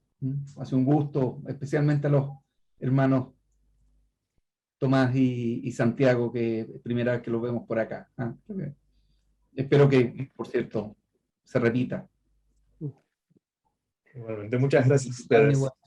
Bueno, también agradecerles a ustedes la invitación y el compartir las reflexiones, que siempre es un espacio de diálogo e interlocución muy, muy fértil. Y ahí también a las preguntas de los asistentes y asistentas que estuvieron. Gracias, Súper, Tomás.